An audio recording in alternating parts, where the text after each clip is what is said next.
pada video kali ini kami akan membahas tentang kompetensi pedagogik. Yang pertama itu pengertian pedagogik. Secara etimologis, pedagogik berasal dari bahasa Yunani, yaitu pedos dan agagos, di mana pedos artinya anak dan agagos artinya mengantar atau membimbing, sehingga pedagogik dapat diartikan sebagai membimbing anak dari yang tidak tahu menjadi tahu. Yang kedua, kompetensi pedagogik merupakan salah satu kemampuan yang mutlak yang harus dikuasai oleh seorang guru, karena dengan kompetensi pedagogik ini dapat membedakan guru dengan siswa atau anak. Nah, sedangkan menurut Undang-Undang Republik Indonesia Guru dan Dosen Nomor 14 Tahun 2005 dan Peraturan Pemerintah Nomor 19 Tahun 2005 menyatakan bahwa kompetensi pedagogik adalah kemampuan yang berkenaan dengan pemahaman peserta didik dan mengelola pembelajaran yang mendidik dan dialogis. Dialogis yang dimaksud di sini adalah ada interaksi antara guru dan siswa dalam proses pembelajaran sehingga siswa terlibat aktif dalam proses pembelajaran tersebut. Yang keempat yaitu menurut Suprihatiningrum 2013 menyatakan bahwa kompetensi pedagogik adalah keterampilan yang berkaitan dengan pemahaman siswa dalam mengelola pembelajaran yang bersifat terbuka dan komunikatif. Jadi kompetensi pedagogik ini harus dimiliki seorang guru dalam melakukan proses pembelajaran. Iya, baik, di sini saya akan menjelaskan tentang 10 kompetensi yang perlu dimiliki oleh seorang guru. Yang pertama yaitu menguasai bahan. Di sini guru harus menguasai materi ajar yang akan diberikan kepada siswa. Contohnya seperti seorang guru matematika memahami konsep pecahan sebelum mengajarkannya kepada siswa. Kedua, mengelola program belajar mengajar. Di sini guru mampu merencanakan dan melaksanakan program pembelajaran sesuai dengan kurikulum. Contohnya, guru merancang rencana pelaksanaan pembelajaran atau RPP yang memuat langkah-langkah kegiatan belajar mengajar. Yang ketiga, mengelola kelas.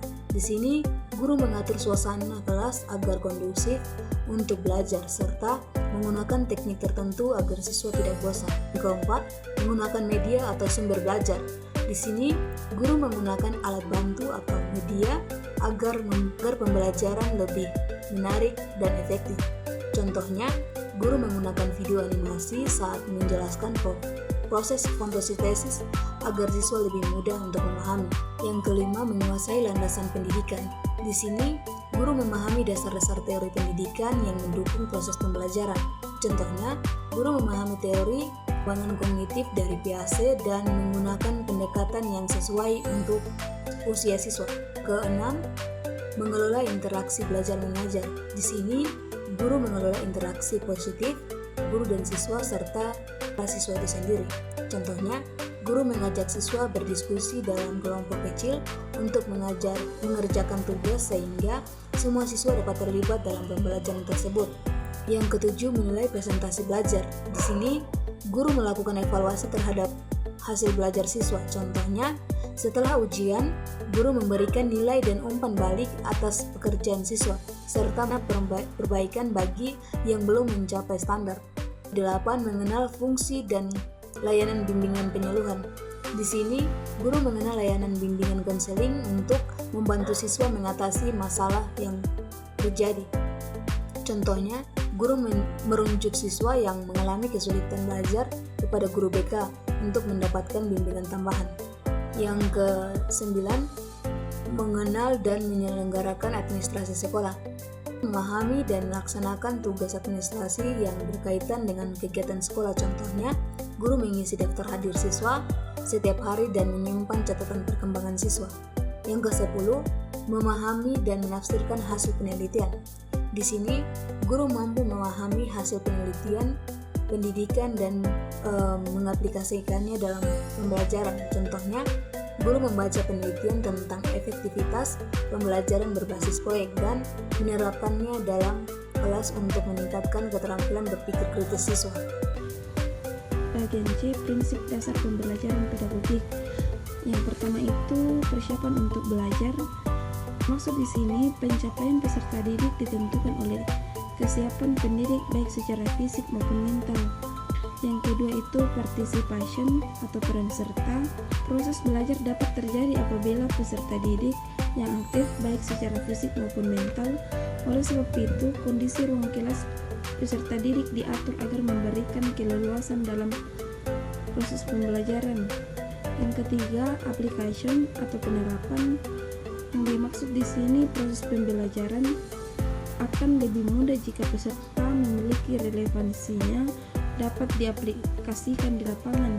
Yang dimaksud aplikasi di sini, aplikasi merupakan salah satu hal yang terjadi apabila pembelajaran telah didahului oleh pengertian dan pemahaman. Yang keempat, transfer learning atau ahli belajar. Ini berkaitan dengan prinsip-prinsip belajar, maka seorang pendidik sangat penting memiliki 6 sikap tersebut. Sikap yang pertama itu empati, adalah sikap dalam diri seseorang mampu menghargai dan menyelami perasaan orang lain. Yang kedua itu kewajaran, bersikap jujur apa adanya dan membuka diri serta memberikan respon yang tulus. Yang ketiga, pandangan terhadap peserta didik dengan penuh pengertian, tidak segan memberikan penghargaan dengan kemampuan peserta. Yang keempat, komitmen dan kehadiran pendidik harus terlibat penuh dengan peserta didik dalam keadaan apapun. Yang kelima, membuka diri menerima orang lain tanpa menilai dengan ukuran konsep dan pengalaman diri sendiri. Yang keenam, tidak menggurui. Dalam hal ini, pendidik dituntut untuk lebih dewasa dalam berpendapat atau merespon pendapat peserta didik tersebut. Bagian D, manfaat kompetensi pedagogik bagi guru dan peserta didik.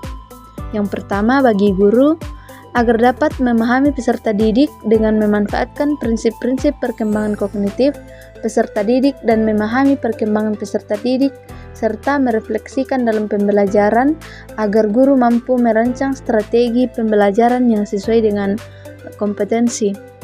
Yang kedua, manfaat kompetensi pedagogik bagi peserta didik. Yang pertama yaitu memahami konsep tentang peserta didik. Artinya, kesungguhan dan kematangan diri seseorang bergerak dari ketergantungan menuju ke arah pengembangan diri sehingga mampu untuk mengarahkan dirinya sendiri dan mandiri. Karena dengan kemandirian orang dewasa membutuhkan dan memperoleh penghargaan dari orang lain. Yang kedua, kesiapan belajar. Kesiapan belajar, setiap individu semakin menjadi matang sesuai dengan perjalanan waktu sehingga kesiapan belajar bukanlah ditentukan oleh kebutuhan atau paksaan akademik ataupun biologisnya, akan tetapi lebih banyak ditentukan oleh tuntutan perkembangan dan perubahan tugas dan peran sosialnya. Yang ketiga, orientasi belajar.